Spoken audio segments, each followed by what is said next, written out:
شروع اللہ کا نام لے کر جو بڑا مہربان نہایت رحم والا ہے۔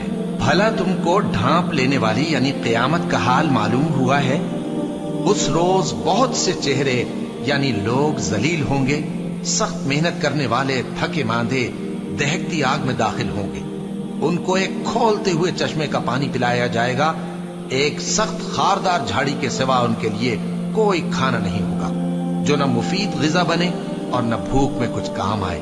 بہت سے چہرے یعنی لوگ اس روز شادماں بھی ہوں گے، اپنی محنت کے بدلے پر خوش، بہشت بری میں وہاں کسی طرح کی لغو بات نہیں سنیں گے، اس میں چشمے بہ رہے ہوں گے، وہاں تخت ہوں گے اونچے اونچے اور کٹورے قرینے سے رکھے ہوئے اور گاؤ تک یہ قطار کی قطار لگے ہوئے اور نفیس مسندیں جگہ جگہ بچھی ہوئی۔ تو کیا یہ لوگ اونٹوں کی طرف نہیں دیکھتے کہ کیسے عجیب پیدا کیے گئے ہیں، اور آسمان کی طرف کہ کیسا بلند کیا گیا ہے، اور پہاڑوں کی طرف کہ کس طرح کھڑے کیے گئے ہیں، اور زمین کی طرف کہ کس طرح بچھائی گئی؟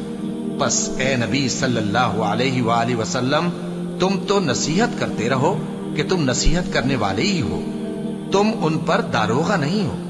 ہاں جس نے منہ پھیرا اور نہ مانا تو اللہ اس کو بہت بڑا عذاب دے گا۔ بے شک ان کو ہمارے ہی پاس لوٹ کر آنا ہے، پھر ہمارے ہی ذمے ان سے حساب لینا ہے۔